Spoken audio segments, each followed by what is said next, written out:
Now we are recording, so officially welcome into the 3 steps to secure attachment masterclass. I am Samantha, your host and relationship coach and attachment specialist, and I am so excited to take you through today's day one of the 3 steps. So I'm just going to share my slides so we can get started. Right, let me see when I click present. Sometimes it goes a little bit funny. So bear with me just one moment.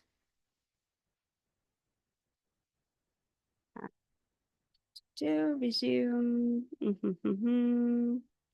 Share. Is it sharing?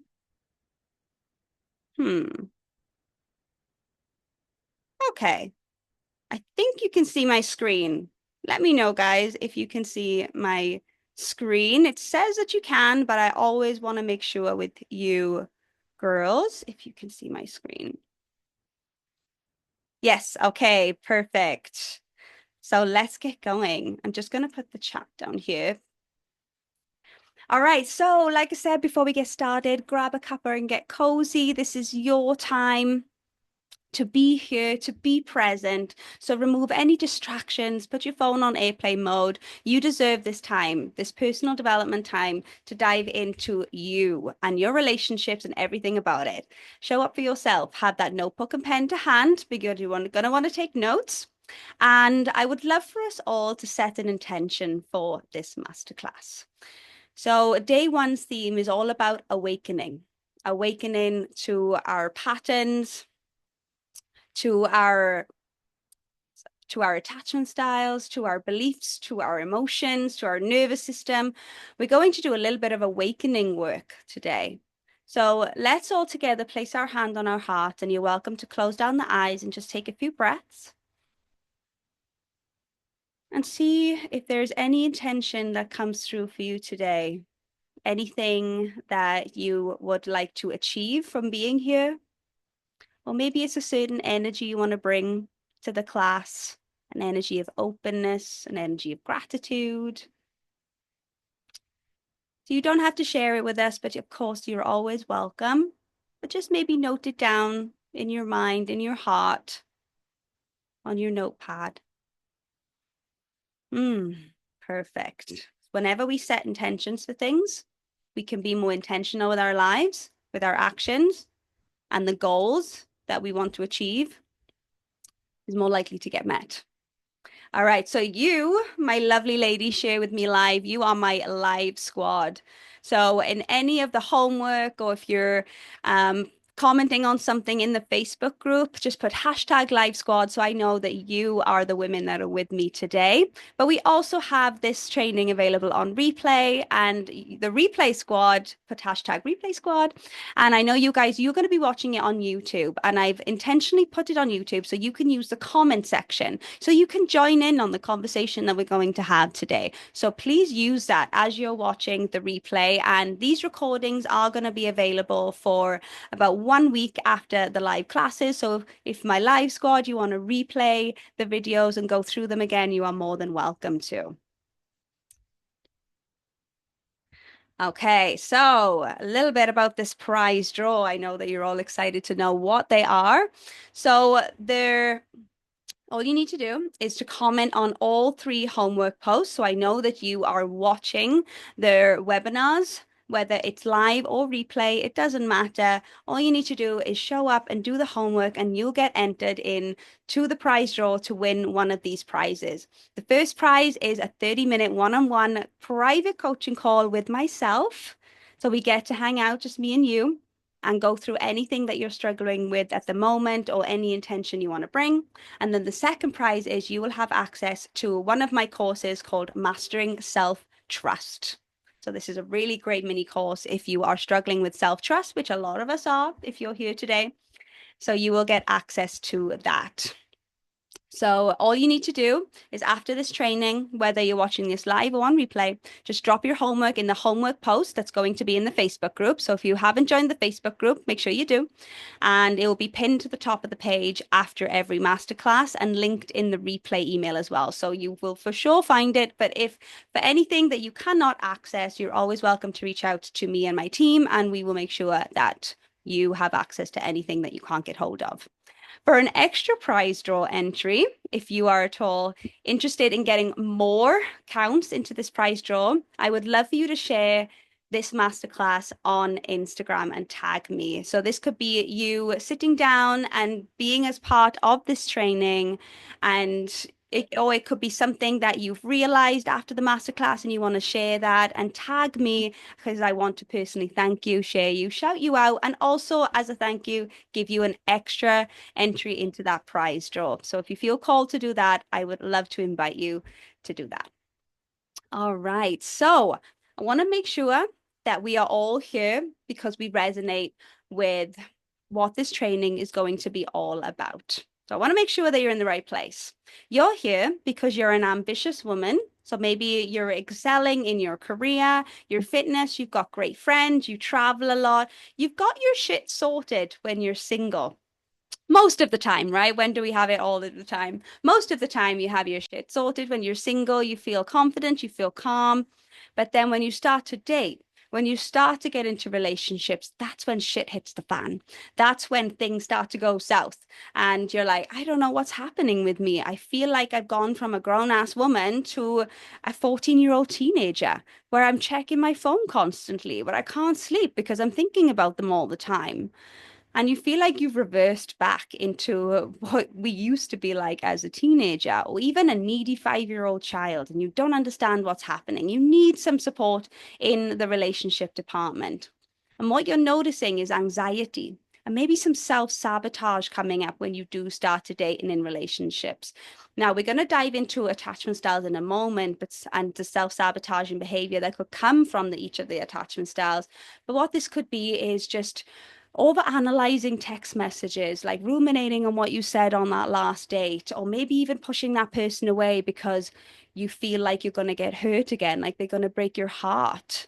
So you're too afraid to now step into some connection with someone. Or maybe you want them to be around you all the time. So you're constantly asking to meet or playing it cool and wondering if they are going to show up for you, and maybe even testing them a little bit to see where they stand. These are all self-sabotaging behaviors, and we're going to get into this a little bit more into the masterclass. But what tends to happen is most of the time we're attracting emotionally unavailable partners. And there's a reason for this. There's science behind why we're doing this if we are identifying with an anxious attachment style. And sometimes when we are met with men or women that are presenting more securely, we might not be so attracted to that. We might find it maybe a little bit boring, or they're a little bit too nice. And that's because it just doesn't feel familiar to our attachment system right now. What feels familiar on a subconscious level is excitement, is drama, is push and pull and hot and cold, intensity. And that is what we have come to associate with love. But we're tired of it. We want to stop. We want to break these patterns. Let me know in the chat if this is you. You want to break these patterns. You are done with avoidant partners. You're done. It's exhausting. And we are now choosing, just by being on this masterclass, you are choosing to do something differently. To actually be like, you know what, I am ready for that healthy, secure love. And I know that I need to embody that in myself first in order to get that in my life from another. And that's a very exciting place to be. I'm very excited for all of you. But let me know if this is where you're currently at. You've had your heart cracked open in some way. A lot of us have been through some horrific breakups, some toxic, even abusive relationships where we have now been burnt. We've been burnt. Our trust is now very difficult to form with other people because we've been betrayed. Or maybe we have been rejected and abandoned, and we feel like that's going to continue to happen, and we're so afraid of that. So our heart has been cracked open.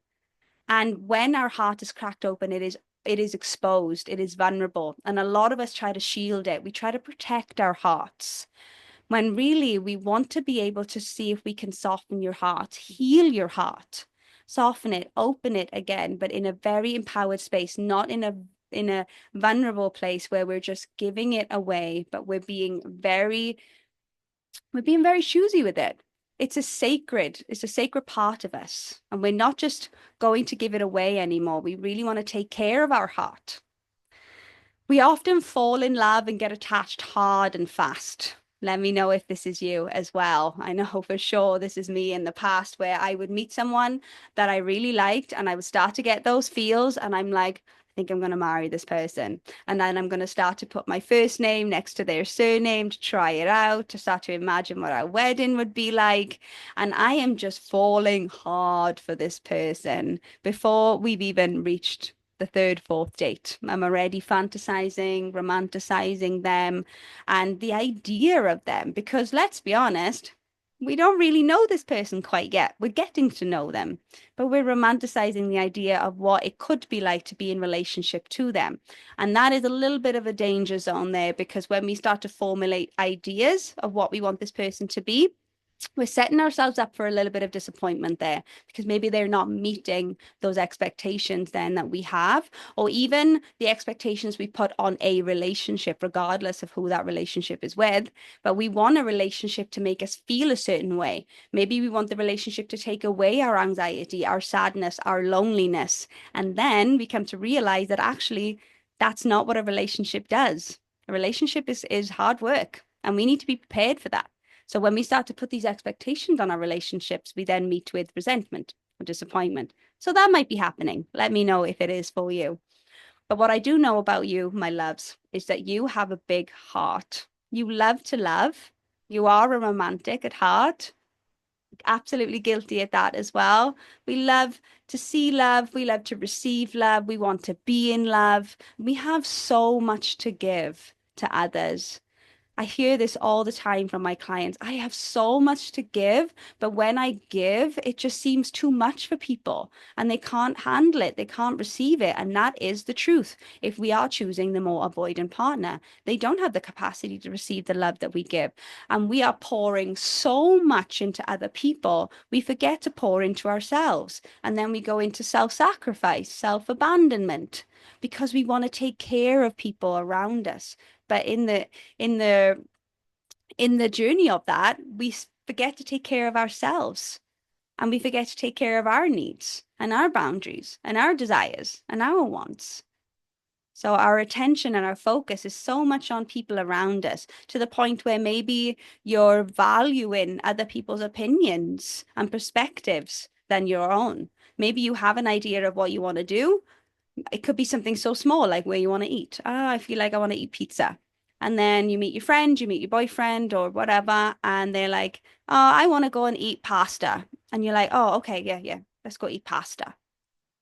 It could be as simple, like as little as that, that we start to value other people's opinions and ideas and decisions over our own, and we don't feel like we can speak up, and we have to keep ourselves small. Let me know if this is you in the chat. You are this ambitious, confident woman, but then when you are in relationship, you feel like you have to play small. You feel like you don't have that voice, that you have to just go along with things. And there's a difference between the feminine going along with things and being able to lean back and be led than suppressing. There's a difference between feeling in your empowered feminine and your suppressed feminine as well. We may not go into that a lot in this masterclass, but maybe it will come up. Let's see where this journey takes us. Well, what I do know as well is that you're starting to notice these trauma patterns. You're starting to notice the self-sabotaging, the behavior, the anxiety. Maybe you know very well. Let me know where your self-awareness is at the moment. If you are very aware of what's happening in your internal world, your external world, and you're here because you want to be able to know how to receive the tools, to know how to manage that and handle that. Maybe you're just beginning your journey. Wherever you are in your journey, you're so welcome here. And you will definitely get something from these 3-day masterclasses. Maybe you're dealing with beliefs that you're not enough. that you're not worthy, that there's something wrong with you. And that's why you just can't get a good relationship. Or maybe you did have one. I know this in my case. I did have a healthy relationship and I sabotaged the hell out of it. And I'm like, what's wrong with me? Why did I do that? He was a good guy. Or maybe maybe I'm dating and I'm meeting nice guys, but I'm not attracted to them. I'm like, what's wrong with me? Why am I always going for the bad boys, the dickheads? So maybe these beliefs are circulating in your subconscious. Let me know which one's the more stronger one for you. And you're here because you want to learn what it means to become securely attached. Maybe you didn't have those role models growing up of what it looks like to be in a healthy relationship. I know for me, I grew up in a household where my parents were at each other's throats all the time, constantly arguing, constantly shouting at each other. And as a result, they were so wrapped up in their own needs that as children, we didn't feel like we could then go to our parents to get our needs met because they were too stressed. They were too busy with their own dramas. So now I'm going into relationships in my early days thinking that communication is about having an argument and you have to just air it all out and everything's fine. Or maybe it doesn't even get solved and you just have to move on, just have to get on with it because we don't know how to solve things. So a lot of the parenting that we have received as a child is formulating how we are seeing our adult relationships, how we're being, the stories that we hold about women, about men, about love, about marriage, about children it's called our conditioning. This is a massive part in formulating who we are as an individual. But the good news is we can reprogram all of that. We can cleanse you of your conditioning and we can reprogram your beliefs. We can regulate your nervous system and start to create a different reality for you. You do not have to be a reaction to the reality that you were given, but you get to create that for yourself. Okay, so let me know in the chat if this is you, if you're like, yep, I'm here, I'm in the right place. Let's go. So what to expect on today's masterclass? I'm going to do my absolute best to keep it within the 1 hour. We might run a little bit over time, but I totally get it. If you guys do need to leave at any point, this is going to be available on replay, but I would love to encourage you to stay until the end so we can have a chat. You can ask all the questions. And you can make sure that you consumed all of this information that's going to be so valuable for you today. So day one is all about awakening. That's what we're doing today. We're going to awaken to the patterns that are keeping you stuck in these anxious self-abandoning cycles. We're going to go into the attachment styles and what is present in those things as well and awaken what's happening inside, because unless we are aware, or at least build awareness and consciousness of what's happening internally, how can we then go ahead and put some changes in place? If you want to change what's happening in your external world, you need to start with your internal world, because your external world is a reflection of what's happening internally. So, for example, if you feel like everyone around you is judging you, take a look inside. Are you judging yourself? Chances are that you are. When you stop judging yourself, you will stop seeing the world and other people as so judgmental. If you see the world as a very scary place, take a look inside. Are you full of fear? Are you holding all that fear in your chest, in your stomach? So when we start to make some internal shifts, that inner transformation, everything changes on the outside. I'm going to share a few client stories in a moment as well as to what even just awakening to your patterns can do for you. And then tomorrow we're going to meet and we're going to work on alignment. So we're going to do an exercise where today is all about where you're currently at and awakening to that. Tomorrow is all about where you want to be. We're going to do a really fun exercise where we're going to start envisioning your dream relationship, or maybe you are already in a relationship and where you want that relationship to go and the values that are really important to you. So you can speak up without fear of not being too much, because you know where you're going, you know what you're calling in, and you know that you're worthy of it. You know you deserve it. And then day 3 is all about anchoring in everything that we have learned. We're going to talk about themes like self-trust, emotional safety, so you can stop chasing love and feel secure being fully you. It is safe to be me, authentically, in and outside of relationships, regardless. So, who's excited? All right. So, my loves, whether you are going through a breakup, you're on a self-love journey, you're dating, or in a relationship. Oh, actually, let's have a little bit of fun with this. Give me a 1 if you're going through a breakup, a 2 if you're single, you're on your self-love journey, you're building that relationship with yourself. Give me a 3 if you are dating, whether you're dating multiples or maybe one person, or give me a 4 if you are already partnered and in a relationship. Or maybe give me a 5 if you really just don't know. I have no idea where I'm at on this scale. It is complicated. So let me know in the chat where you're at, and I'm going to just pull it up and see what you guys are chatting about.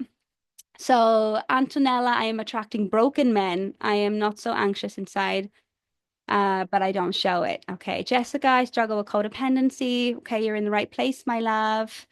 Antonella, you are so right. Should be us first and then others. Absolutely. You got to pour into your own cup until it's overflowing and give from the saucer, not from your cup. Give from the saucer. Ava, that's true. I focus on others. Yes. I need to speak, Antonella, I need to speak more. Christy, I feel very secure now. I'm single and very secure. Beautiful. I felt everything. Okay, you felt everything I was speaking about, though. Beautiful. Jessica, I absolutely struggle with believing I'm not good enough. Ava, not good enough. Antonella, I'm sorry that you went through ghosting. All right, and welcome, Sandra. So we've got 2, 1, 4, 1, 5, dating to beautiful. We've got a mixture of you girls in different stepping points of your journey. And it will always be changing. Even if you're in relationship, it will always be changing because it will be a cycle. Even if you stay with the same person, it will be a cycle of different chapters of that relationship, different layers of who you are. Okay, so let me know as well in the chat if you have been to one of my masterclasses before, if you know me already, maybe you have been a past client of mine, or if you're brand new to my world. And I'm just going to give you a little insight into who I am. I'm not going to spend too much time on this because there's a lot on my website if you do want to know more about me and my work. But just a little introduction. Hello, my loves. I'm Samantha, and I'm originally from Wales, but I am based in Thailand. I decided 10 years ago to shut up shop in Wales, quit my job, rent out my house, and book a one-way ticket to Thailand. I didn't intend on staying here for so long, but I really found my place here. And I decided to create an environment that is completely set up for my healing because I had a long way to go. And I really did need to cultivate a safe environment for myself. And that doesn't mean that you all need to come to Thailand now, even though that would be amazing. But environment is important to be able to create an environment, even if it's in your home, that is set up for healing, that you are around people that respect you, that love you. And even if that is some like people that is not physically around you, because I know families can be really difficult and friends may not understand, but maybe online communities. I know we have one in the relationship rehab, and you could be around people that get it. They get what you're going through. It's so important for your healing process is to be around people that want to understand, even if they don't go through it themselves, and they validate you and they see you and hear you and understand you. So that's why I moved to Thailand because I really needed to cultivate that for myself. I'm a certified attachment specialist and coach. I do have a social work background. So I've been in this realm since I was 18. Gosh, I'm going to show my age a little bit now, but that is 18 years ago. So I've been in this realm of supporting people, working with trauma for 18 years. And I decided 4 or 5 years ago to start a company called the Relationship Rehab and become a relationship coach because of my own personal journey through anxious attachment and becoming secure. I'm going to give you a little insight into what that looks like in a moment. But travel and coffee are my favorite things in the world. Let me know if you are also a travel addict or coffee addict, or let me know what you're addicted to. Probably love, but anything else that you just absolutely love that brings you so much joy in your life. So a little background on me. I studied criminal psychology and sociology, like I said, and then went into social work for 5 years. I then quit my job and moved to Thailand to become a teacher, a kindergarten teacher. I did that for 3 years.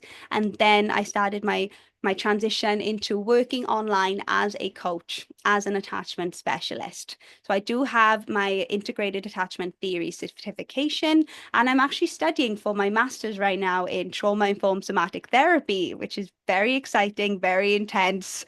But yes, I'm enjoying it a lot. All right. So a lot happening in the background, but personally, this is my secure love story. I am with an amazing man who we actually met about 5 years ago during COVID. And I was still pretty anxiously attached. I was a little bit longer on my journey than where I was beginning, but I was still dealing with the remnants of feeling anxious, feeling like I just wanted to subconsciously attract avoidant partners. So when I met this guy, he presented very secure. He was consistent. He was showing up for me. He was taking me on dates. Now, consciously, I wanted this. Consciously, I was saying, I was writing my list to God of all the things I wanted in a man. And 2 weeks later, he showed up. I am not kidding you. But I was not ready for it. I didn't heal those parts of myself that didn't believe that I was ready that I was deserving of receiving this, that I was good enough of receiving this. So unfortunately, I rejected him because I didn't feel anything towards him. He was so nice, he was so lovely, but I'm like, I don't feel those explosions in my body. Don't feel that spark. I don't feel that anxiety, was what I was saying. And we did reunite 2 years ago. So 3 years later. So we went off on our own journeys. I'm not saying he's perfect either. He had his own stuff to work through as well. So we worked through our stuff and we came back together intentionally wanting to create a relationship that's based off of calm, peace, safety, the ability to be fully ourselves, the ability to come to each other, to communicate anything that we needed, anything that was bothering us in a way that we didn't get defensive. This is freaking tough work, guys. That we didn't get defensive, that we didn't then start to go into attacking and blaming, all those things. And don't get me wrong, I'm not perfect. I still have those flutters of anxiety from time to time. I still have little sabotage moments from time to time. But the difference is now that I'm able to see it, I'm able to catch it, I'm able to take accountability for it, and I'm able to repair.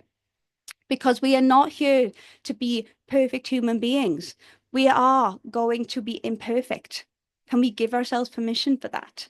But what really matters is how we come back from it, how we repair, how we take accountability. But my relationship right now is the best relationship that I've been in, really and truly. Like the communication between us is amazing. We never argue as in shout. We resolve problems and issues, but it's a me and him against the problem approach. His idea, which I think was amazing. We have aligned values, compatibility, we have the chemistry. I'm able to detach from the outcome. So if I'm no longer afraid to come to him because I might walk away or he might find me too much. He doesn't, but I'm not scared to risk that because I know that I've got my own back. But we have spent a lot of money, time, and energy on healing ourselves. Well, at least I have on my part. He has too, for sure. But that's when two people can come together from this space. It really is pure magic. And I want that for you guys as well. This is why I've created this mission in the relationship rehab. So I want and know that everybody deserves a love that makes them feel on top of the world, makes them feel safe and secure in their lives. But it needs to start with us. But it wasn't always this way, girls. I have been through it all. Well and truly, so many lessons. I have been through an emotionally abusive 8 year relationship that really broke me, really, really broke me. And it was from that place that I really had to pick up the pieces. And that's why I made such a drastic decision to change my life because I knew that I had a long way to go. And I know I needed to set up my life in a way that was super supportive. I needed to give myself that time. So I went on self-love journeys. I road tripped the whole of the US. I love the USA, like incredible national parks. Oh my God. And I did a 44 trip around, like from New York to LA, because I really needed to be with myself. And I've done multiple times where I've just intentionally entered into a sacred single era to work on myself, to get to that next level. I did sabotage a healthy relationship. I was seeing a wonderful man here in Thailand a few years ago, and he was giving me all the things. We did start more in the anxious avoidant because he didn't mean to be avoidant, but he wasn't ready for the relationship, like literally wasn't ready for a relationship because he was going into the military. But we fell in love. And it was because of that push and pull at the beginning that I was able to get sucked into it. But after we made that commitment to each other, it mellowed out and became quite healthy. But I didn't recognize that. That didn't feel familiar to me. So I continued to test him. I continued to sabotage. And I continued to not believe him when he was like, I love you. And I'm like, really though, do you? How do you love me? How do you show me you love me? And I would just be like feeling like I just cannot receive from him. This is a picture of him up here on the right. I have hidden his face. I've included this picture because only like a few minutes before this picture was taken, I was really cold. We were camping.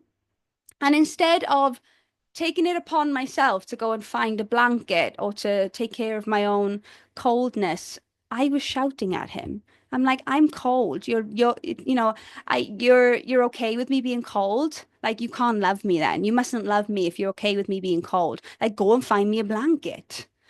Oh, it makes me cringe a little bit thinking back, but it's all a learning journey. I have been through infatuation. I've been through obsession to the point where I couldn't work, I couldn't sleep, I couldn't eat. I was breaking out in acne. You can see this picture here on the left of me just in acne because I just wanted to be with this person all the time. And I couldn't rest until I had that reply, until I had that response, until I saw him again. In between, I was thinking, he's going to find someone else. He's ghosting me. And all of this anxiety was just so activated in my body.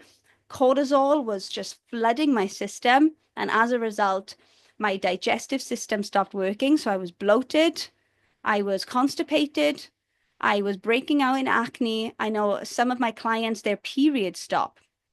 And why this is happening is because when we are in a state of activation of anxiety, our nervous system is so dysregulated in a fight or flight state that our amygdala in our brain is shutting down the different parts in our systems. They shut down the neocortex, so maybe we can't think straight.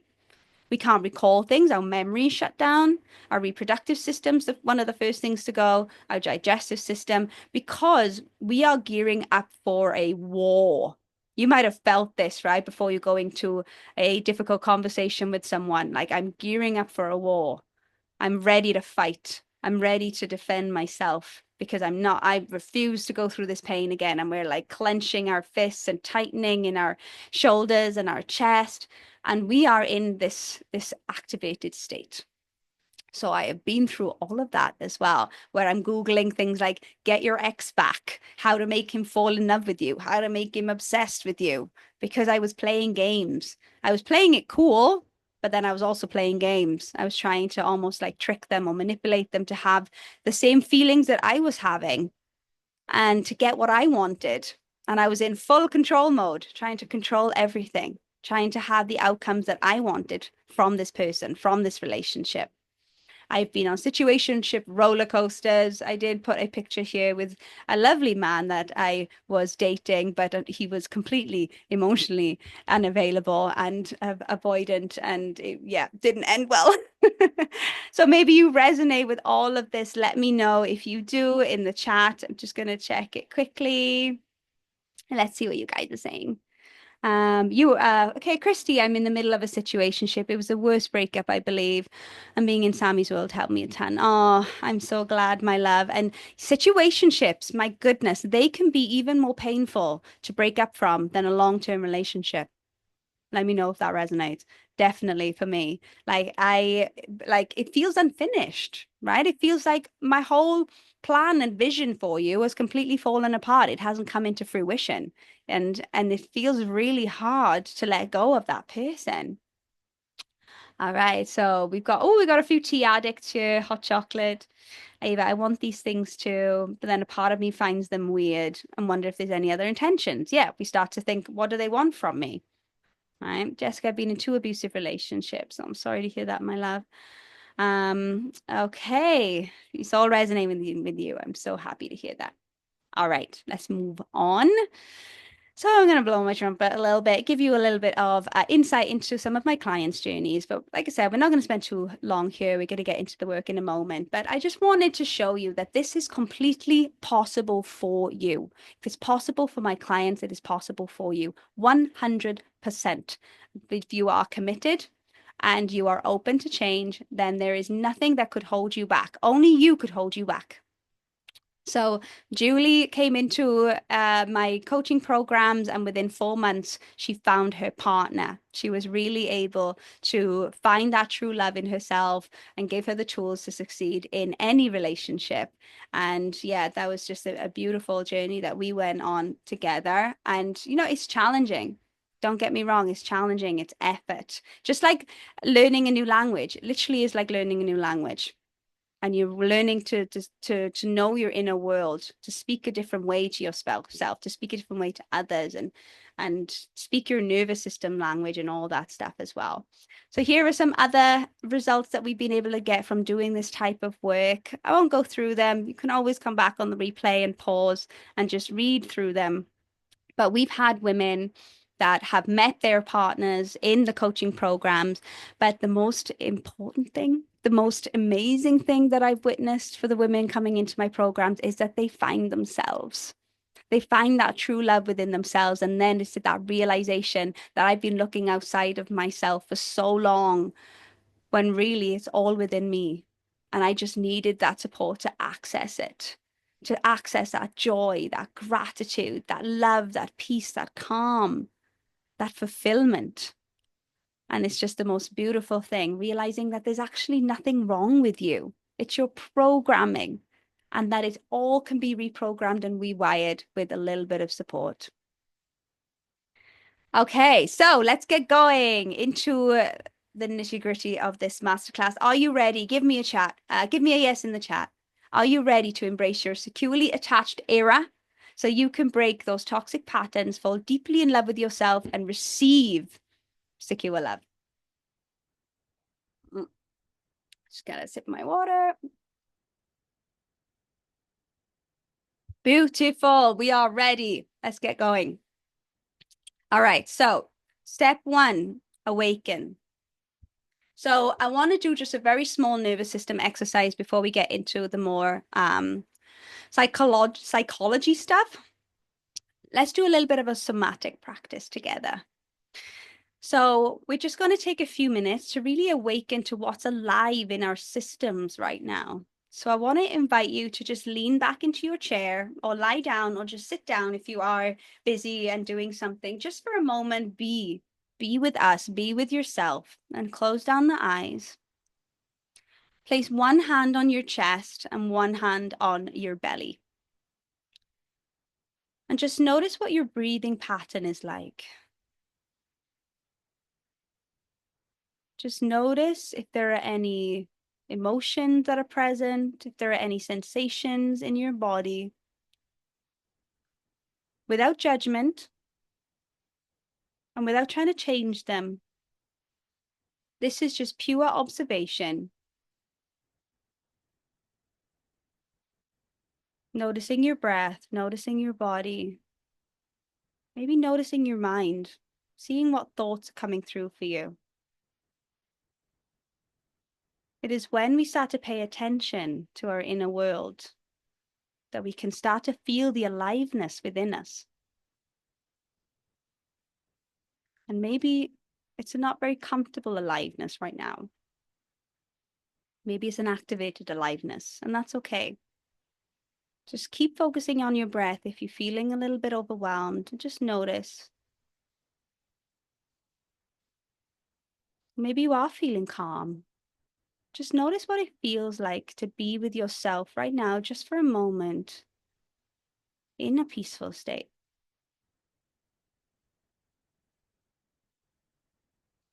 For a lot of you, it's the evening time. So maybe your body is getting ready for bed.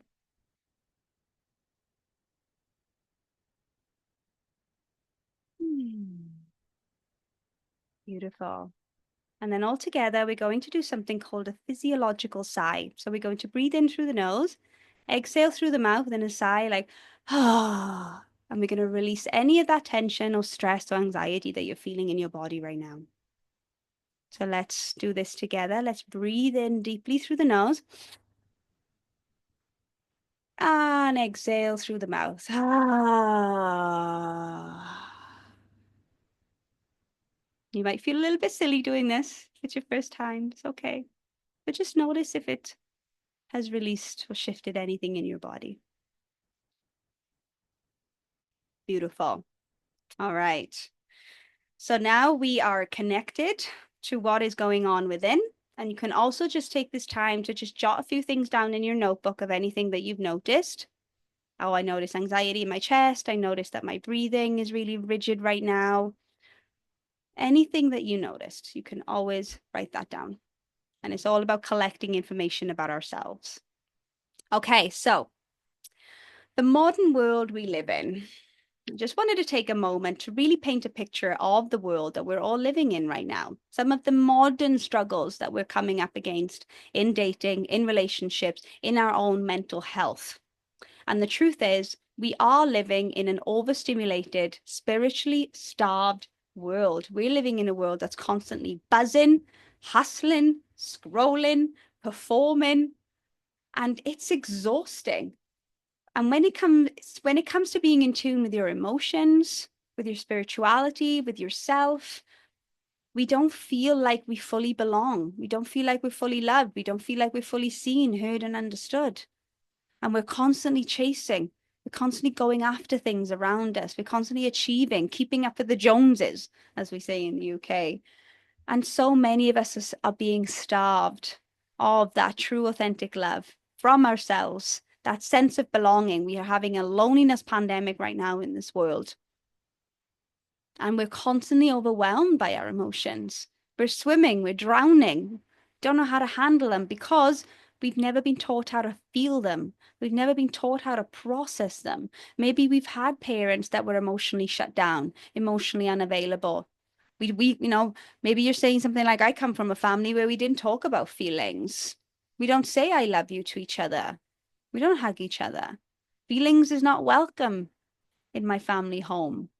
Or maybe it is, but maybe, it's on the other side of the spectrum where you've had parents that have been completely dependent on you to manage their feelings. So whenever they're anxious, stressed, or overwhelmed, they look to you as their child to help them manage it. That's a lot to take on. And maybe they see you as their protege and they're living vicariously through you. So they want you to be perfect. They want you to achieve. They want you to prove yourself to others and be the best version of yourself. But in the long run, that's actually putting a lot of anxiety on you to be perfect. And now you're seeing that being replayed in your relationships. We're replaying these childhood survival patterns. Oh, I have to be perfect. I have to please my parents. I have to prove my worth. I have to keep quiet in order to be loved. And these are all survival mechanisms that we have put in place as children in order to sustain the attachment that we have with our parents. So the awakening starts now, my loves. Get that notebook and pen and note anything that you know from your childhood, anything that you have noted from your present state that you want to get curious about. Where did this come from? Why am I such a people pleaser? What am I noticing from my past as to where this has come from? It could be learned behavior or it could be conditioned behavior that I had to be this way in order to keep that connection with my parents. So just note down any of these survival patterns, and we're going to go through some of the different ones with the attachment styles in a moment. We're also carrying generational trauma, generational belief systems. If we've come from a family, if we come from generational family where we carry this belief that love is hard, love is pain, love is abusive, that we're carrying that from our generation. This is something, this has been tried, tested, and proven by science that 7 generations before us are still living within us. And chances are you're here today because you are being spiritually called to break those generational patterns, that it stops with you, that you are now refusing to get into relationships and birth children and pass this on to them. It stops with you. It's like that movie. What's that movie? It Ends with Us. Let me know if you've watched that. Fantastic movie. And I've also read the book. But that's what it talks about with generational trauma. Her mother was a victim of domestic violence, and then she found herself in a relationship that was abusive. This is not about blaming ourselves, that it's our fault. It absolutely isn't. But what she was said in the book, in the movie, was like, it ends with us because they had their baby and they refused to continue in that relationship. Well, she refused to continue in that relationship because she wanted a different life for her child. So this is what we're here to do as well. We're breaking those generational belief systems. The modern dating culture. Let me know in the chat how many of you are on the apps and how do you find using those apps? In today's society, we are living in a world where there is so much choice. When beforehand, in the older generations, you kind of met someone in your village and you fell in love and that was it. But nowadays, there's so much choice out there, and we can fall into a pattern of feeling very replaceable. Or maybe we are doing that where we're like, well, everyone's just easily replaceable. I can't even keep up with all the conversations that are happening on the apps right now. I don't know who I'm talking to. Tom, Dick, Harry, everything's happening. And I'm feeling really overwhelmed by it. I can't remember who lives where. This is a lot. This is a lot to keep up with. And, it's technology that is amazing as it is. And actually, 49% of couples nowadays meet online. So that is incredible, right? Like, so many different opportunities are opening up for us. But the downfall of that is that we are in this dating culture where, for example, ghosting feels safer than being vulnerable. So instead of telling that person that, I just don't feel a connection, I just don't feel like we can, proceed any further, they ghost us. They distance us. They have distance with us. And then we're left reeling, wondering what the hell we did wrong, why this is happening. But the date went so well in my eyes. Like, they were giving me all the things. They were love bombing me even. And all of a sudden they're gone. This is so painful and is not a reflection of you, but a reflection of them and their emotional maturity. But unfortunately, we are having these experiences where people are just taking the easy route and not communicating. Communication is not getting better in this world. And that's why I'm on this mission. So we're better communicators with ourselves and with others. So we can live with integrity and respect for ourselves and others. We're all silently battling internal shame and pointing external blame because we are living in a state where we just don't understand what's happening within us most of the time. So we're trying to find answers. We're trying, and as we do that, we go within and we shame ourselves for that. Like, oh, you're so stupid for saying that. No wonder he walked away from you, idiot. How's that helpful? But we do it because we feel like as long as we continue to beat ourselves with a shame stick, it's not going to happen again. It's a form of control. Or we're pointing the finger outside of ourselves. It's everyone else's fault. It's all the men out there, the shitty men. It's because there's too many shitty men that I'm in the position that I am. Neither or are right. It's all about how we are creating the world. And I'm not saying, of course, there's shitty men out there, there's shitty people out there, there's shitty behaviors out there. But we cannot control that outside of ourselves. We can only come back to ourselves, bring the focus back on ourselves, notice the internal shame, notice the external blame, and do something differently. And this is why I wanted us to come together as a collective. This is my mission. We come together, we heal together, we decide as a collective of women that we are going to do things differently. I also work with men. I want them on board too. Let's do things differently. Let's work towards that secure attachment and filter out the rest until they're ready to step up and become secure. And we have the power to create this world, but we need to be in it. We need to say yes to it. And just by being here on this masterclass, you are already 1 foot in, which is amazing. Okay, so a little bit of why we should do this. Like, why should I put in all this work, all this effort on myself? Because you can't change what you're not aware of. That's why awakening is so important. If you try to go onto ChatGPT and say, ChatGPT, tell me how to say this in the most secure way. I know you're all on ChatGPT.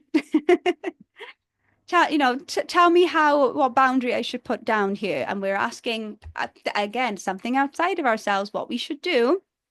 If we don't do the awakening work first, we are going to not be living from an authentic space, but we're also just going to be continuing to revert back to our default mechanisms. So yes, we may be able to communicate that thing really lovely on a text message, but then when you guys go on a date, you're still going to be dealing with anxiety. You're still going to be dealing with maybe defensiveness or anything that's coming up for you. So it needs to start with within. It needs to start with the root causes of what's really going on, because we can't change what we're not aware of. We need to bring it all up to the surface. So for example, I always use the analogy that sometimes we're walking around in a dark room and bumping into things all the time. We need to switch on the lights. We need to find out what's really going on underneath these patterns, these behaviors that you're observing in yourself. And when we can turn on the light, we can go through those boxes together, unpack them all, sort through them, and decide if we want to keep, if we want to rewire, and start to create that life that you deserve. And because shame keeps you stuck. Shame keeps you stuck. Awareness allows you to be free. Shame is not helpful at all.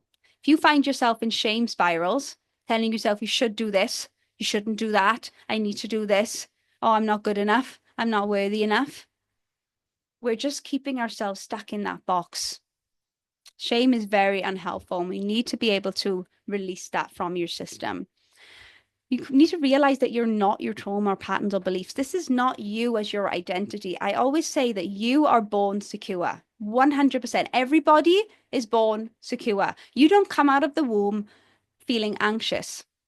Now, there are science and studies proving that the life in the womb can also have an impact. So I'm going to put that there as well. We need to acknowledge that the way that our mother's nervous system is. So if your mother is if she was very stressed during the pregnancy, yes, I will acknowledge that that does impact you as a child. But we do have this natural born tendency to speak up for our needs, right? As a baby, we're crying, we need to be fed. We're totally dependent on our parents. So we are secure in that way where we're ready to receive. We're not afraid to say what we need. We're not afraid to be ourselves. We're not afraid to explore the world and be curious. But then the conditioning happens. But then those voices start to happen from our parents. That learned behavior starts to ingrain, starts to internalize within. The experiences that we have in childhood starts to formulate inside of us. But it's still not your identity. This is just your programming. This is something that can be easily rewired. And when you do this, you reclaim your power to change anything you want in your life. If you find that you're feeling a bit stuck in work, stuck in business, stuck in relationships, stuck in fitness, stuck in food, it's all intertwined. It's all connected. I see this with my clients when they start to work on their relationships, because you're working on yourself. It's an individual project. They start to notice shifts in their work, in their careers, in their businesses, in their friendships, in their family relationships, in their finances. Everything starts to shift because it's the inner work. Because when you do the work, you not only break those patterns to transform for yourself, but you're doing the work for others as well, for your future or current partners, for your family, your friends, your children. So the world, when we start to do the work on ourselves, we're bringing more consciousness to this world, this somewhat dark world at times as well. So you can also let me know in the chat if you have an intention as to why you are here with me today, why you feel like you want to awaken, maybe how awakened you are already. Okay, I'm just going to look at the chat. I met my boyfriend on Bumble. Congratulations, Ava. I tried Facebook dating. Oh, I wonder how did that go, Jessica? I have not tried that. It's overwhelming to go on the apps. Yes. Hard to not go into a shame spiral when you're neurodivergent. Yes. Thank you for bringing that up, Ava, and bringing that to the table. Christy, ghosting is definitely painful, especially when you're on the same page and he falls off the earth. So painful. I have been there, girl. It's hard. Like everyone's saying, it's horrible. I agree. Yes, we've all been there. Jessica, I think I'm stuck in shame. Thank you for sharing that, my love. And it's good awareness for you. You're awakening to that shame cycle. I'd invite you to note down what that looks like for you. Jessica, I have an anxious attachment. I want to be more secure. You're in the right place, my love. Facebook dating's not good. Okay. Thanks. That's good to know. All right. So, oh, I skipped past that a minute. So let's dive into a little bit of attachment theory. Also, let me know on the chat where you're at. Do you know a lot about attachment theory? Or maybe you're very new to this concept. Attachment theory is something, like I said, that I'm fully certified in.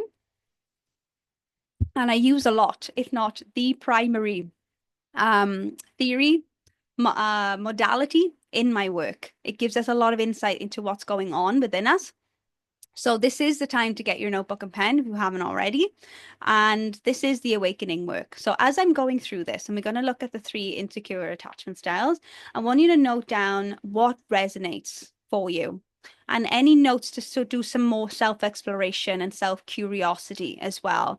So we're going to look at beliefs, sabotaging patterns, boundaries, and all that stuff as well. So this is not about putting ourselves in boxes. We're not doing that. We're using these labels. We're using this theory to bring more awakening into our reality, to use it in order to wake up to our pattern so we can then go ahead and create that change that we want to create. Okay, so just a disclaimer, this is not about putting you in a box. This is not about giving you a label. If anything, you might even resonate with more than one of these attachment styles. That's great. This is about you, your unique patterning, your unique programming, and it's about building up a picture and awareness of what your attachment system looks like. Are you ready? Let's get going. So we're going to start with anxious, preoccupied. Give me a yes in the chat if you feel like this is you. Okay. So the more common childhood wounds that an anxious person may struggle with, the first main one is abandonment wounds. So this could be like, love is not stable. People are going to leave me eventually. I'm just waiting for the day where he's going to ghost me. He's going to walk away from me. Now, I'm not going to go too deep with all of this because we don't have time, unfortunately. But abandonment wound comes from a experience in our childhood where our parents either physically or emotionally abandoned us. It could be a very prominent one experience, or it could be the small, consistent ones that build up over time. Emotional abandonment just looks like dismissal, for example. Like if you come to your parent and you're like, I'm feeling really sad, and your parent says, don't be sad. Why are you sad? There's no need to be sad. And that in that moment, it's like, it's not okay to be sad. And if I'm sad, I'm going to be abandoned. Love withdrawal. That was a big one in my childhood. That's why I have an abandonment wound, because whenever I did something wrong, I said something wrong, I did something wrong, whatever was happening, my mum, unfortunately, used love withdrawal as a punishment. So if you're not being a good girl, you're not getting no hugs from me, you're not getting anything from me, and I'm going to speak to you in a certain way that's not very loving. So then I learned as a child that unless I was a good girl, I was a pleaser, I was perfect, all of these things, I'm going to be abandoned. They're going to walk away from me. I don't deserve love, and love is hard to get. So again, just get curious as to if this is resonating with you. And then as a result, we may overcling, we may over communicate, we may overcompensate because we really don't want this person to leave us. So I will do anything, just don't leave me. I want to be perfect for you. Attunement. Attunement wounds look like my emotions are too much. No one truly sees me or understands me. And this comes from having a disconnect to being attuned with yourself. If you're not attuned with your own needs, your own emotions, we then feel like our experiences with others that they're not attuned to us. Maybe you just don't feel connected to your partner, that they don't really see you, or that you're struggling to really be yourself. So this occurs when a caregiver didn't really consistently mirror, validate, or respond to your needs as a child. So there was a misattunement in your childhood, and now you feel like no one can really attune with me. I can't even attune with me. Guilt. Guilt wounds look like it's my fault they're upset. It's my fault. Whenever you say like it's my fault, that's guilt talking. I must have done something wrong for them to be this way. So if your parents super stressed out, it must be my fault. Oh, my parents got divorced, it must be my fault. So this is when we feel responsible for our parents' needs, emotions, experiences. And then as a result, in our relationships, we may then be the peacekeeper, the fixer. Oh, I'll take the blame. I'll take the blame. I'll apologize, even though I know it's not my fault. I'll apologize though, because I just want to keep the peace. I feel guilty. I feel guilty for setting boundaries. I feel guilty for coming to you and wanting to have a chat about how I'm feeling. We have this feeling of like, oh, I don't know about this. So this could be a guilt wound coming up for you. Some of the common beliefs an anxious person may have is I'm not enough, I'm not worthy, and I'm not important. Again, all coming from those wounds of abandonment, rejection, attunement. The common needs that we then have is reassurance. This could look like I just need reassurance that you love me. I just need you to tell me that you love me every day. I need to hear it. I need that reassurance.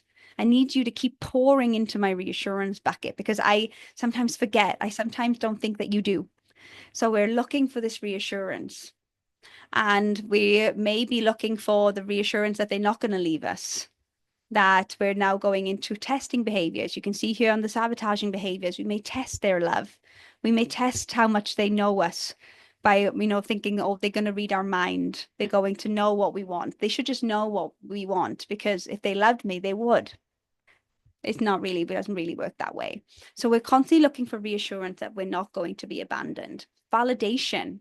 Maybe we don't feel so significant in ourselves, that we don't have meaning outside of ourselves, that we don't feel like we have intrinsic worth. So we're looking for validation that we are special to you, that we are important, that we do have meaning, and I need to be validated.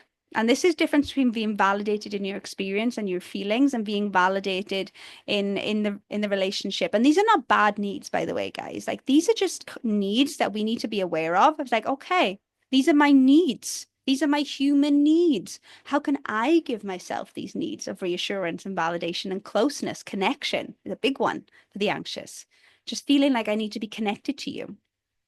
And we value connection. It's a beautiful thing, right? We love to feel connected to others, but we just need to notice if it's getting to that tipping point where I just need to be with you all the time. I need to hear from you all the time. What does that mean? Why do I need to hear from them all the time? And this because whenever you hear from them, whenever they are with you, you feel safe. When they're not, you don't feel safe. You don't feel connected. And then you're starting to think, well, what is this relationship then? Is this relationship have any meaning? Because I don't feel connected. So it's all about kind of knowing what, yeah, also validating your needs, but knowing that tipping point into like, okay, how can I meet my own needs in this space as well as looking at others to be able to help me and support me to meet my needs. Some of the sabotaging behaviors from the anxious would be pleasing, proving, perfectionism, which we've been through. Defensiveness is a big one, being defensive. And this is because, being vulnerable is quite scary, right? If someone's coming to you with a criticism, we're already criticizing ourselves enough. And now this person's coming to us with criticism of like, I don't like that you said that, or I don't like that you did that. We are then being triggered because we have this perfectionism. Oh my God, you're not seeing me as someone who's perfect. Or we're like, that's not true. I didn't mean that. And we can get a little bit defensive. And this is, again, just a survival mechanism to keep ourselves safe. So we start to protect ourselves. We start to be like this. and we start to maybe walk away or attack back, like, well, you did that thing yesterday, so I don't know what you're talking about. And we start to become a little bit of a battlefield in that sense as well. And then we've got the testing behavior, just really testing if they really do love me. Let me just test them. Let me just see if I can make them a little bit jealous by talking to this man and see what he does, for example. Boundaries, our relationship to boundaries is little to none. I usually have like this intake form when I take on clients, and one of the questions is, what are your boundaries during this program? And the most common answer is, I have no boundaries. I have no boundaries. Everything's great. And we feel like boundaries are something that is going to disconnect us from this person. Boundaries are not good. And again, it's because maybe we've had experiences where our parents have set solid boundaries and it has disconnected, because hard, rigid boundaries are disconnecting, but healthy boundaries are not disconnecting. If anything, they're more connecting. But maybe it's uncomfortable to set boundaries. I don't want to upset people. I don't want to, again, that guilt wound coming in. I feel guilty for setting boundaries. I don't want people to feel bad. So I'm just going to say yes, even though I mean no, because I don't want to upset their feelings. So we always putting other people before us. We're always wanting to feel like we want to make other people comfortable. So we make ourselves uncomfortable as a result by having no boundaries. Our conflict style is we may take things personally. We may think, and we are a little bit egocentric as humans anyway, but with an anxious attachment, we do feel like everything is about us. Again, from childhood, it's my fault. It's my fault this is happening. It's my fault. And now we're taking it personally. You're wanting space from me because of something that I've done. You're in a bad mood because of me. And now I need to go ahead and fix it. We can become engulfed in conflict. Like it can feel too much for us. We can feel too attacked. Or we might even avoid it completely. It's too scary. I don't want conflict because that results in abandonment. Maybe like for me, like my parents were arguing, there was so much conflict, it ended in divorce. And for so long, I avoided conflict because I was so scared of it. So scared of it. We just need to know how to fight right. We need to work through our conflict style. All right, so let me know in the chat, and you can keep it to yourself if anything is resonating, anything is popping out at you, anything is awakening inside your systems. And let's move on to the avoidant. Now, let me know in the chat if you feel like you are more on the avoidance side, or if the partners that you have or have had are more on the avoidance side. And I put this little gif here of like, I need space, because that's what we hear a lot from the avoidant, dismissive avoidant people, that I need space, I need to be by myself. And that's because one of their common needs, if we're going to skip to that, is independence. They really value their independence. And what they really need in a relationship is peace. You might hear them say, like, I don't want no drama. Now, avoidants do also avoid conflict and difficult communications, and they will throw this in, like, I don't want no drama. But it also is a need of the avoidant is harmony, of peace, independence, to have their own space, to have their own lives outside of the relationship, and also acceptance. And again, we'll go to the childhood wounds, but with the avoidant is that they have grown up with childhood experiences where they were made to feel like they were defective in some way, that there was something wrong with them. And that's why they didn't get their needs met. That's why their parents didn't show up for them. That's why they were dismissed, humiliated, punished for having emotions, because there's something wrong with me. So acceptance is something that they feel like they need in their relationships. So the childhood wounds that the more avoidant person has gone through is a connection disruption. So maybe in their childhood, there has been a lack of connection with their parents, that they haven't really fully connected physically, emotionally, and now they struggle with connection. They struggle with intimacy, deep connection.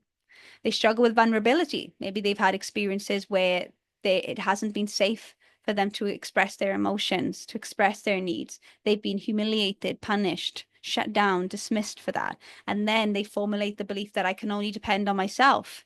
And to ask for my needs just results in rejection, just results in me being vulnerable. If I'm going to now go and speak about my emotions, that means I'm weak, because my dad doesn't show emotions, and he said that big boys don't cry.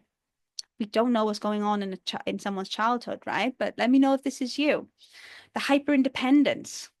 We see this in women, right? Where it's like, I don't need a man, I can take care of myself. But it's coming from this space of like, I'm pushing men away. I don't need a man. Like, but it's not coming from this reactive response. The anxious can also say this in a reaction of like, oh well, I just may as well be on my own then because all the men out there are really shitty. Whereas hyper independence is like, I'm better off alone. I'm better off alone. I do better on my own. When I have a partner, they just suck the life out of me. They just want too much. They're just always there. I can't do anything. And I am in full control when it's just me. I can just take care of me. Let me know if you resonate. The common beliefs that they have is I am not safe. I'm not safe to show emotions. I'm not safe to be intimate. I'm not safe to be vulnerable. I am powerless.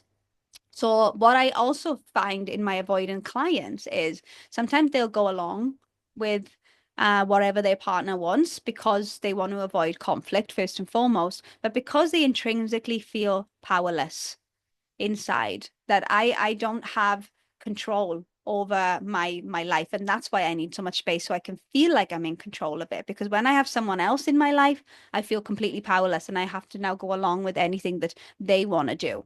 Because if I now speak up about something I want to do, I feel like there's something wrong with me. I am defective. The sabotaging behavior that comes up as a result is pushing people away, shutting down emotionally. There's something called stonewalling, where they just ignore. We just get ignored. We're trying to speak to them and they ignore them. And it is because they're shutting down. It can be used as a form of punishment as well, where it's like this, like, I'm not talking to you. I'm going to ignore you completely. That's very painful. Or it could be that their nervous system is going into a freeze response. They're shutting down. Nothing is happening up here. And they cannot communicate. They cannot get themselves into a state where they can be connected to you right now. And as a result, they may dismiss. Clues in the name, right? Dismissive avoidant.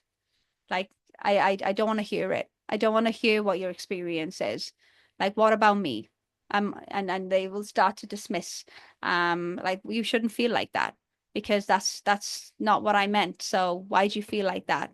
And they'll start to deflect your experience back onto you, and nothing's going in. And that's when we then don't feel seen, heard, understood, because they don't have the capacity to deal with it. They don't have the emotional availability within themselves, let alone for you or for others.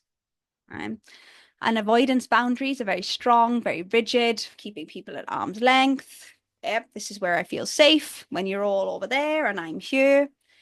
And sometimes these boundaries are not communicated. That it's not, well, it's not what's the word? It's not my fault that you don't get it. If you wanted to talk about their boundaries, right? Well, if you can't accept it, then that's that. They're strong, they're rigid, they're non-negotiable, sometimes not even communicated. You should just know that this is my boundary. And if you break it, I'm going to get really angry. So boundaries, when a avoidance person's boundaries are broken, it is the end of the world. And they feel like it is a personal attack, that it is not okay. If you're going to show up at my house without my invitation, this is a big, big no-no. This is my space. And then they go into that anger shutdown mode. Conflict style, shut down, avoidant of conflict, but it's a different type of avoidant. Whereas the more anxious avoidance is like, I don't even want to have a fight about this. Like, I'm just going to apologize. Everything's fine. I just want to get it to a point where everything's okay again, because that's when I feel safe. An avoidance type of conflict avoidance is, I'm not even having this conversation with you, and I'm going to pretend it's never happened. And they will not acknowledge that there's anything to be discussed, and may even walk away, run away, ghost in that scenario then as well. They internalize a lot. They won't speak up about anything that's bothering them. Instead, they internalize it because they just don't want to start a fight. They don't want to start that drama. So instead, they internalize. And there's a lot happening inside of an avoidant.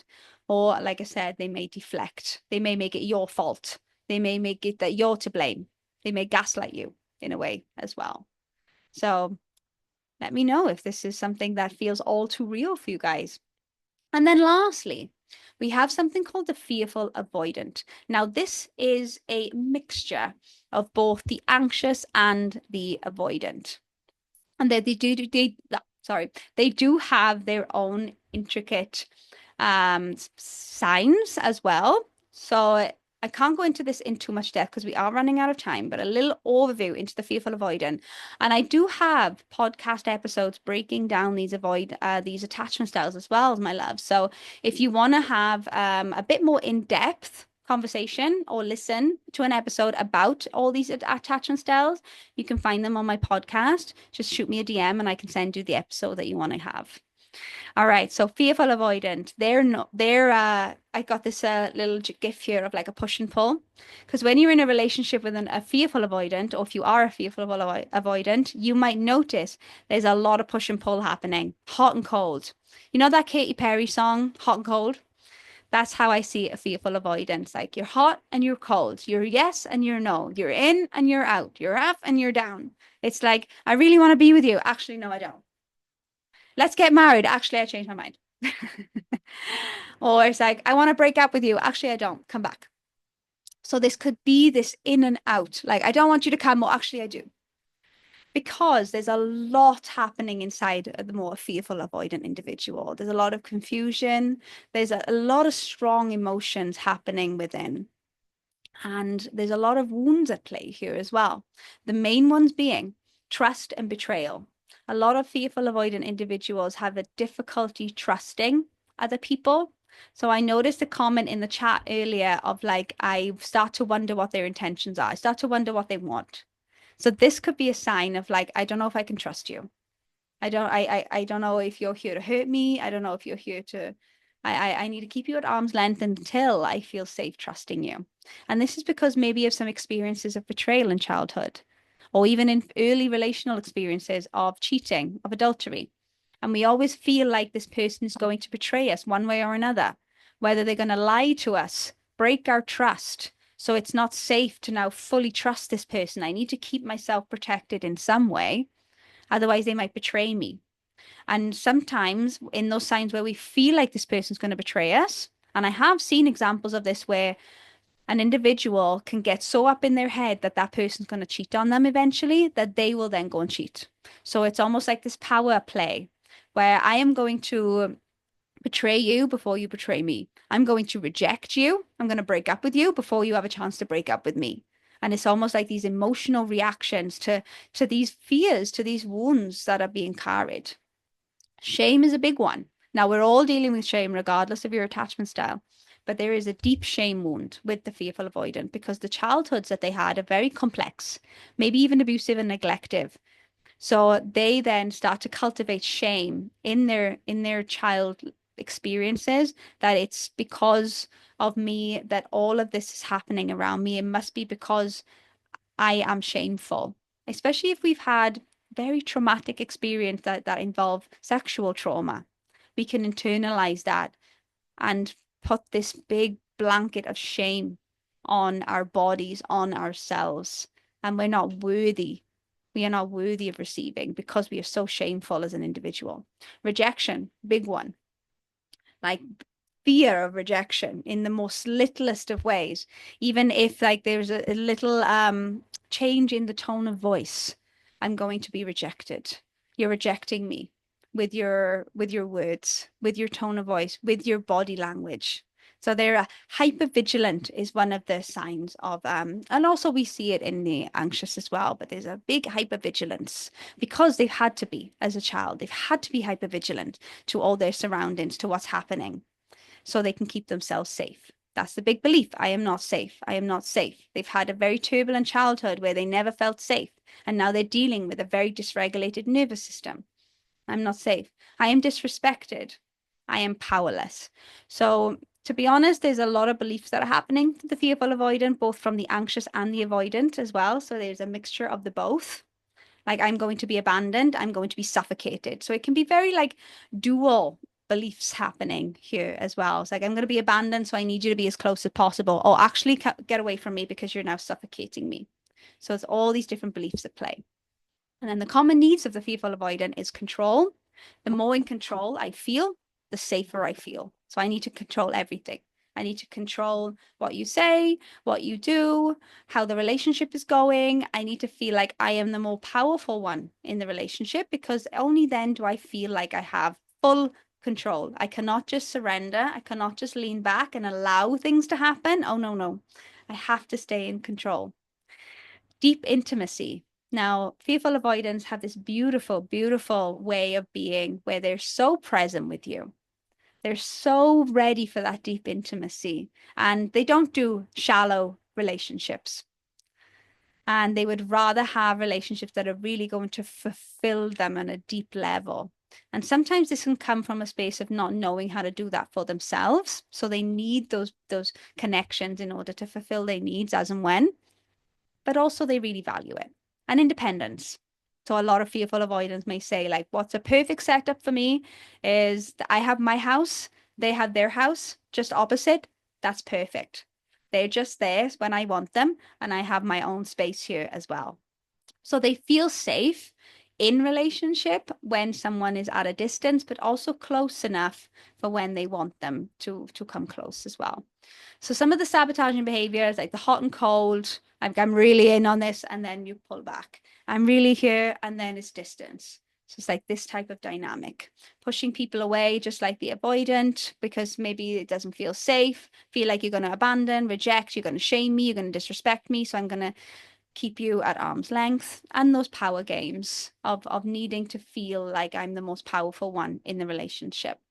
The boundaries go from none, like the anxious, to rigid, like the avoidant. So we have both things at play here, and it can happen very quickly. It's usually set from emotion. So with the fearful avoidant, they may start with having no boundaries. Everything's welcome. And then maybe that person upset them in some way by saying something or doing something. And it's like, actually, no, you can't touch my stuff. Don't touch any of my stuff. Because you did, you touched my candle, and I'm not okay with that. So from now on, don't touch any of my stuff. So it can go from none to rigid. Set from emotions of anger, of upset, of anxiety. Sometimes it can be used to control as well. So like, I want you, in my life, but I want you in this way. And that's the only way that we're going to be able to be in relationship with each other. And it's like, I want to be able to control, again, feel safe in this relationship. Conflict style can differ from being really shut down, like I'm going into freeze response right now because I'm being attacked, I'm being overwhelmed, to over expressing, to giving myself a lot to this conflict, this argument. And now I need to over express, I need to over explain, I need to make things right. So again, both anxious and avoidant at play here. There's a lot of assuming that happens with the fearful avoidant because of the childhood that they had. They needed to keep themselves by creating stories, by assuming that they know what's going to happen. And it's usually the worst case scenario. And they will assume that that is going to come a reality. And like I said, then will emotionally respond from that place. Sometimes they can use very sharp, harsh words because they, again, want to be able to recreate that power within themselves. So I'm going to kind of give these harsh, sharp words. So, I'm going to hurt you before you get the chance to hurt me. Let me know in the chat if this is resonating. But I also just want to recognize that this is not about putting you in boxes. I cannot stress this enough, my loves.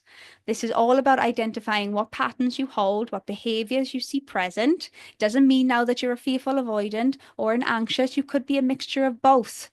You could have a little bit of avoidant. It's never black and white, and it's never 100%. Okay. All right, let's have a look at what you are chatting about in the box. Anxious, abandonment. Yes, I have emotional abandonment. I wasn't allowed to feel negative feelings. I was always told to get over it. Stop being a drama queen. Yep, I resonate with that. Yes, I have an abandonment wound. My mother ignored me. That's really hard. I can relate to defensiveness. I think I do the testing without realizing it. And this is the thing, guys. A lot of the sabotaging behavior that we do, we don't realize we're doing it. This is all part of the awakening, right? It's a default mechanism from childhood that protects us. That's all it is.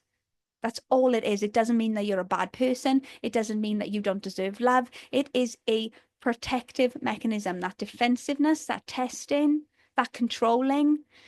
It's all to keep you safe. It's all been like a strategy implied from your childhood to keep me safe, to keep me connected to my parents. I definitely struggle with boundaries. I avoid conflict. I'm loving this awareness from you guys. This is all so amazing. I definitely like to avoid conflict. I get quiet. My partner's avoidant. Both my exes were avoidant. Pretty sure I was ghosted by an avoidant. I feel avoidant. I resonate with I'm not safe to show emotions. I get distant when my boyfriend does something to bother me. They ghost. They ghost not to feel pain and speak. Absolutely correct, Antonella. I can totally relate to anxiety.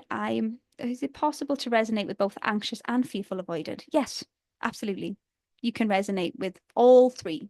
And secure. You can resonate with secure as well, because like I said, we do have secure attached traits within us as well. We can resonate with all four. Absolutely. And we can always change depending on where we're at in life, depending on who is in our life as well. So for example, in my past, right, was anxious attachment. Now, what we know about the anxious is sometimes they're not attracted to other anxiously attached partners. So I remember when going on a date with an anxiously attached man, and I remember thinking, oh, I don't like this at all. They're very needy, they're very clingy, they want to talk all the time, they're constantly messaging me. Oh, this is too much. And this is because I was repelled, and this is my shadow that I was repelled by it within myself as well. I was so repelled by his behavior that I then turned avoidant, that I was then not messaging him back. And I hate to say, but I'm going to admit it, I eventually ghosted him because it was just like, oh no, oh no, who does he think he is? Like, absolutely not. Get away from me. So we can swap and change. They're not boxes, they're spectrums, and we can move up and down depending on where we're at in life and what's happening. I'm a little anxious and secure. Beautiful. My dad left us young. Being ghosted awoke all the rejection wounds. Yeah, sometimes these experiences, no matter how painful they are, can really awaken us into all of the wounds and beliefs that we're holding. Yes. Breakups can also do that, can bring everything up to the surface. Beautiful. I love the awareness, the awakening that is happening within all of you. This is so amazing. And now I want you to put it down into something called an attachment audit. And this is going to be your homework. Now, I want you to share as much as you feel comfortable sharing. You don't have to share everything. Just what you're sharing here on the chat with me is more than enough. But I want you to do this for yourself as well. I want you to almost do like, you can make it as pretty as you want, a graphic. And I want you to do all these different categories here. And I want you to just note down what really resonates with you. If you want to listen to those podcast episodes that I have, so you can dive a little bit deeper, I will definitely do that. Maybe I'll even put it in the Facebook group so you have easy access. I think I'm going to do that for you guys. So you can go and listen to those podcast episodes and just note down what are those wounds that I feel like are still open and in need of healing, in need of my attention. What is my emotional experience on a day-to-day basis? Is it anxiety? Is it loneliness? Is it emptiness? What are the beliefs that I'm dealing with? Because beliefs are really like influencing in our behavior and our needs as well. Is it that I'm not good enough? Is it that I'm incomplete on my own? What are those needs that I feel like I have in relationships? Is it validation? Is it to feel special? Do I feel like I need lots of space? Sabotaging patterns, testing, creating drama. Do I walk away? Do I avoid conflict? Boundaries. I have no boundaries. I have rigid boundaries. They make me feel uncomfortable. I hate them. Communication. Am I reactive? Am I defensive? Am I shut down? Can I not think straight? So I want you to start to build up a picture of your attachment system. And this is going to be where you're currently at, or maybe it is a reflection of what you're working on healing. And this is going to be your homework. Like I said, please share as much as you feel comfortable in the group, in the Facebook group with us. And if you really give yourself the time and energy and effort to do this work, this is what could be the result for you. Just like these clients of mine, when we have done some awakening work, is not realizing that there is nothing flawed, nothing wrong with you, that you do deserve a reasonably healthy partner, and that you are better at sitting with your thoughts. You're better at noticing your nervous system activations and the sensations that you're feeling in the body rather than escaping and numbing yourself.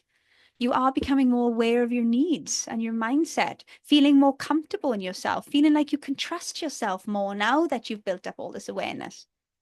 So much goodness that can come from this if you give yourself the space and time to do this.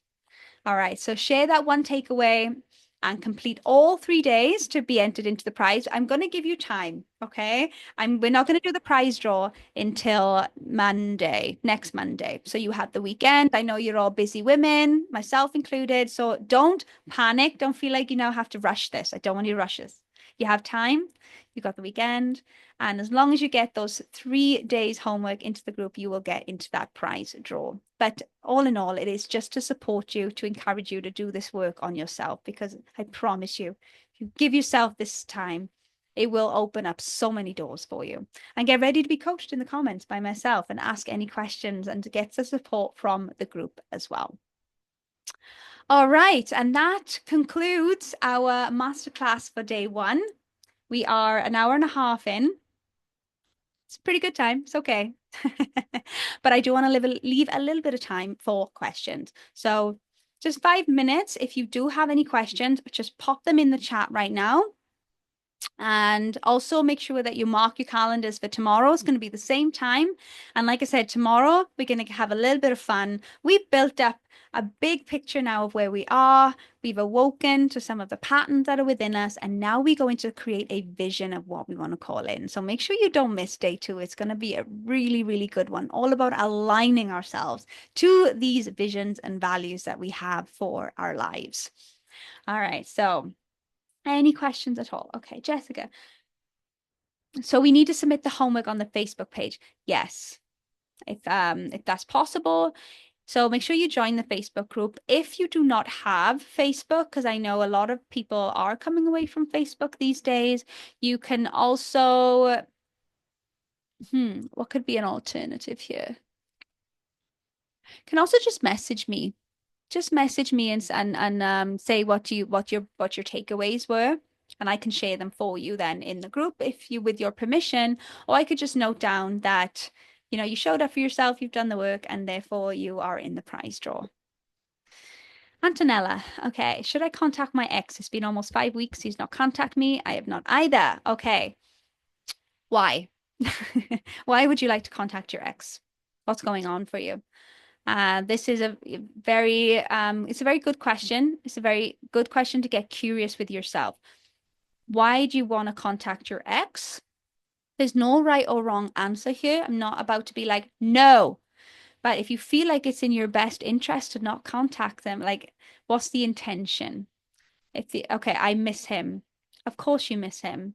And you're going to have something called withdrawal symptoms where you're going to want to reach out. You're going to want to have that connection with them. But then ask yourself this other question: what good will come from it?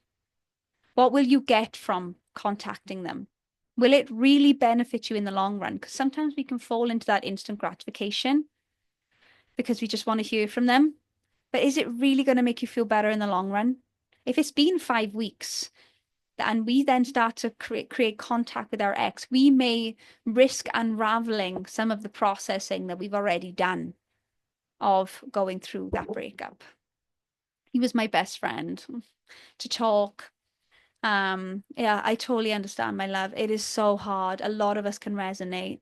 And, breakups are really, really painful. I'm not going to paint a pretty picture here. They're freaking painful. And, it takes a lot of strength to not reach out. It really does. I'm not going, I'm going to validate that here and there.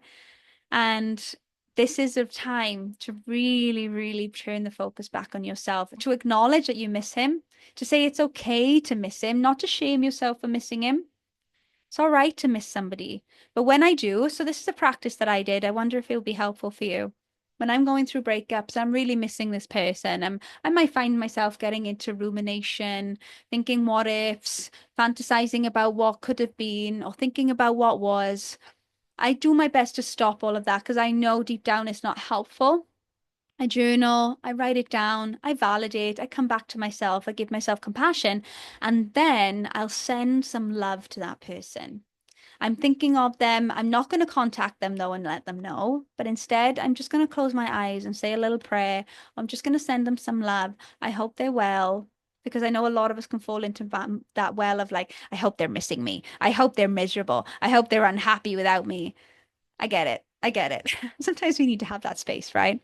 But when we are working on becoming secure and moving on and detaching from somebody, getting into a space where you no longer feel like that person has any power over you is key. So sending them some love. I'm wishing that they're well because I deserve the same treatment too. I deserve to wish myself that love. Send love and light. That's right. Send love and light to this person. Like, thank you for the experience. Thank you for the lessons. I'm here. I'm healing. It's brought shut up. And I'm going to move forward and I'm going to find someone who is a better match, who is going to be all the things that I want to call into my life, is going to complement, not complete me and my life, is going to be the most incredible partner. Because trust me, it will come. It will come. I know it doesn't feel like it in the moment, and this is the best person in the world. Just know that your brain is doing this because because you're missing them. Contact them. They're the best person in the world. We now put them on this pedestal, right? That we're not going to find anyone better out there. But give yourself that time. Time doesn't heal, but time is a tool. Time is a tool that we are able to now step away from things that are triggering us and do that inner work on ourselves. I hope that was helpful. You are right, maybe not a good idea. I will move on without contact. I think that's wise, my love, especially if they're not reaching out to you as well. You got this. I know it's hard, but put yourself in the room with us in this community and we'll get you through it. You don't have to go through this alone. Okay. But thank you for sharing. Okay, we have time for one more, Ava. How does a person with insecure attachment styles get better at communication, of not reacting immediately when I do something that bothers a person? Okay, so like I said, we do need to go through the process of understanding what's at the root cause of the defensiveness, of the emotional reactions, be able to get the tools to regulate your nervous system so you're not so much of an emotional reaction when someone comes to you and tries to communicate something that bothers you, right? So that is the more deeper inner healing work that we all need to do in order to be better communicators. It's not about using the right words. It's not about saying things correctly in this way. It's about regulation, being able to regulate our emotions, being able to control our mind so we're not zipping into all these stories, heal those wounds so they're not being poked and prodded by this person. That's on one end, right? You know this now. But what you can also do is just start practicing. Start to notice how you normally do. So it's like react when someone says when I do something that bothers a person. So what I'm going to get from that is they're coming at you to try and give you some feedback as like, oh, when you said that or when you did that, that really bothered me. I feel like I can't do anything right. That's the best thing I can explain it. Okay, then I will invite you to get curious here. Get curious with with your boyfriend and be like, okay, why does this bother you? So instead of internalizing and making it mean something about us, oh, it's because I'm this, it's because I'm that, it's because I'm broken or whatever is going on in your mind. Instead, let's flip the scripture, get curious with him. All right, I want to know when I say this or when I do this, how come it bothers you so much? Can you give me an understanding? And lead with curiosity. And then they can be able to say, you know, I think, oh, it's because, and 99% of the time, it's not personal. It's because they're triggered. It's their wounds. It's their beliefs. It's their stuff that is being brought up to the surface. And now you're triggering that with something that you've said or something that you've done. But when we can create a relationship based off of curiosity, based off of understanding on both ends, because then it's your turn then, right? It's like, okay, I'm going to give you the space to communicate to me what's bothering you and why. I want to understand. And then it's your turn. It's like, okay, thank you for sharing. And, you know, I noticed that this is making me feel quite reactive. Call it out. It's making me feel quite reactive. And I know that I want to get defensive right now, and I'm doing my best not to. But this is hurting me a little bit because I feel like I can't do anything right. And I really want to know how I can do better. Let's work together to know how we can be better at noticing when this is triggering you, when this is bothering you, How can we support each other to do this? Now, that might feel a little bit overwhelming because, like I said, all the other work needs to happen first, but this is something that you can do now. You can start now. You can start to practice. Lead with curiosity. I want to know what's going on with you. Why is this bothering you? Start there. See what comes up. I hope that helps, Ava. But thank you again, my ladies, my loves, for showing up here. Let me stop sharing my screen so I can see you. I can be with you. Ah, thank you so, so much for being here. I'm so excited to do day 2 with you tomorrow. And yes, if there's anything in between, you can always use the Facebook group for any reflections or breakthroughs or takeaways that you've had from this session. But I am so honored to have you join me here on live. And if you're here on replay, thank you for putting all those comments in the comment section. Also engage with us in the Facebook group. And I will see you tomorrow for day 2. I'm sending you so much love and light. Bye.